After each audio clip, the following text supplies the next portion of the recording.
Hi guys, எல்லாருக்கும் வணக்கம். இது தமிழ் ஷாப். நான் சிவா. போன வீடியோல Arduino கூட புஷ் பட்டன் எப்படி யூஸ் பண்றது அப்படின்றத பார்த்தோம்.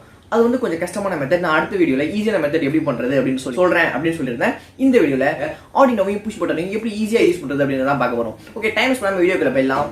இதுக்கு நம்ம சேனல் நீங்க சப்ஸ்கிரைப் பண்ணலாம், மறக்காம சப்ஸ்கிரைப் பண்ணிக்கோங்க. கூடவே அந்த பெல் ஐகான் கிளிக் பண்ணி ஆல் அப்படின்ற ஆப்ஷனை கிளிக் பண்ணிருங்க. அப்பதான் நாங்க எப்பலாம் வீடியோ அப்லோட் பண்றோமோ உங்களுக்கு ஒரு நோட்டிஃபிகேஷன் வரும். நீங்க நம்ம வீடியோஸை நீங்க ஈஸியா பார்க்கலாம். Arduino பத்தி நீங்க கத்துக்கிறீங்க அப்படின்னா டிஸ்கிரிப்ஷன்ல நம்ம Arduino Play Store லிங்க் இருக்கு. அங்க Arduinoனா என்ன அப்படின்னு பேசிக்ஸ்ல இருந்து சொல்லி கொடுத்துருப்போம். ஸ்டார்டிங்ல இருந்து பாருங்க, அப்பதான் உங்களுக்கு நல்லா புரியும். ஓகே, வீடியோக்கு மறக்காம லைக் அண்ட் கமெண்ட்ல எப்படி இருந்ததுன்னு சொல்லுங்க. நீங்க கொடுக்குற ஃபீட்பேக் தான் எங்களுக்கு ரொம்ப ஹெல்ப்ஃபுல்லா இருக்கும். கடைசியா இந்த வீடியோ உங்க ஃப்ரெண்ட்ஸ்ல யாருக்கெல்லாம் எலக்ட்ரானிக்ஸ்ல இன்ட்ரெஸ்ட் இருக்கோ அவங்களுக்கு ஷேர் பண்ணிருங்க. இப்போ வீடியோக்குள்ள போலாம் வாங்க.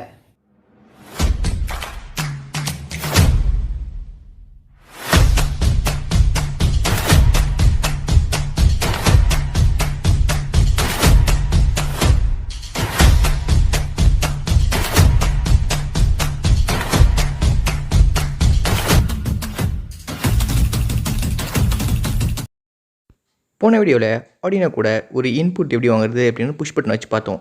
இந்த வீடியோவில் புஷ் பட்டனை எவ்வளோ ஈஸியாக யூஸ் பண்ண முடியும் அப்படின்றத தான் பார்க்க போகிறோம். இதுக்கு என்னென்ன பண்ணணும் அப்படின்னு பார்த்தீங்கன்னா, புஷ் பட்டனோட ஒரு லெக்கை வந்து கிரவுண்ட்லேயும் இன்னொரு லெக்கில் டிஜிட்டல் பின்னையும் கனெக்ஷன் கொடுத்தாலே போதும். நான் ஒரு லெக்கில் கிரவுண்ட் அண்ட் இன்னொரு லெக்கில் டிஜிட்டல் பின் நம்பர் 7. இப்போது அகம் டிவி வழியே Arduino ஐடிக்குள் சென்று சில மாற்றங்களை செய்யலாம். இதுதான் நம்ம போன வீடியோவில் டைப் பண்ண கோடு. இந்த வீடியோவில் என்ன சேஞ்சஸ் பண்ண போகிறோம் அப்படின்னு பார்த்தீங்கன்னா, இன்புட் அப்படின்ற இடத்துல இன்புட் அண்டர்ஸ்கோர் புல்லப் அப்படின்னு மட்டும் தான் கொடுக்க போகிறோம். இந்த புல்லப்னா என்ன அப்படின்றது வீடியோட எண்டிங்கில் பார்ப்போம். இந்த கோடை Arduinoக்கு அப்லோட் பண்ணிக்கலாம். ஒன்ஸ் கோடு அப்லோட் ஆகிடுச்சுன்னா டாப் ரைட் கார்னரில் சீரியல் மானிட்டர் ஓப்பன் பண்ணிக்கோங்க. இப்போ வந்து பார்த்தீங்கன்னா எல்லா இடத்துலையும் 111 வந்துகிட்டு இருக்கு. அதுவே நான் பட்டன் ப்ரெஸ் பண்ணேன் அப்படின்னா 0வாக மாறிடுது. நீங்கள் போன வீடியோ கம்பேர் பண்ணி பார்த்தீங்க அப்படின்னா, போன வீடியோவில் நம்ம பட்டன் ப்ரெஸ் பண்ணல அப்படின்னா சீரியல் மானிட்டரில் 0 அப்படின்னு வேல்யூ வந்தது. இதே பட்டன் ப்ரெஸ் பண்ணால் 1 அப்படின்ற வேல்யூ வந்தது. அது ஏன் அப்படின்ற எக்ஸ்ப்ளனேஷன் அந்த வீடியோட எண்டிங்கில் பார்த்தோம்.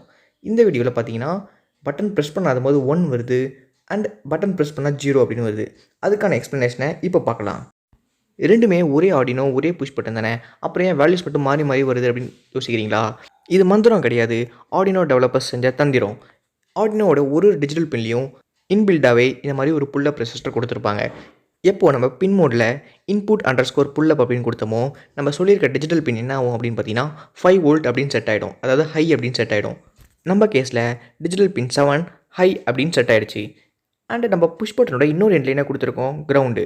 ஒரு எண்டில் டிஜிட்டல் பின் 7 இருக்குது, இன்னொரு எண்டில் கிரவுண்ட் இருக்குது. இப்போது நான் புஷ் பட்டன் ப்ரெஸ் பண்ணல அப்படின்னா டிஜிட்டல் பின் 7க்கும் கிரவுண்டுக்கும் எந்த கனெக்ஷனும் இருக்காது. நம்ம ஏற்கனவே இன்புட் புல்லப் கொடுத்ததுனால டிஜிட்டல் பின் 7 ஹைக்கு வந்துடும். அதனால தான் நமக்கு அவுட்புட் 1 அப்படின்னு வந்தது. எப்போலாம் நம்ம அந்த புஷ் பட்டனை ப்ரெஸ் பண்ணுறோமோ டிஜிட்டல் பின் 7 கிரவுண்டு கூட கனெக்ட் ஆகுது. அதனால தான் நமக்கு 0ன்னு வருது. நம்ம ஏற்கனவே பார்த்தோம் கிரவுண்ட்னா 0 வோல்ட். ஓகே, இப்போ உங்களுக்கு புரிஞ்சிருக்கும் ஏன் இந்த மாதிரி வேல்யூஸ் சேஞ்ச் ஆகுது. இது வரைக்கும் உங்களுக்கு புஷ் பட்டன் எப்படி யூஸ் பண்ணுறது தெரிஞ்சிருக்கும். அடுத்த வீடியோவில் இன்னொரு டாப்பிக்கோட உங்களை சந்திக்கிறேன். அதுவரை உங்களிடமிருந்து விடைபெறுவது உங்கள் சிவா.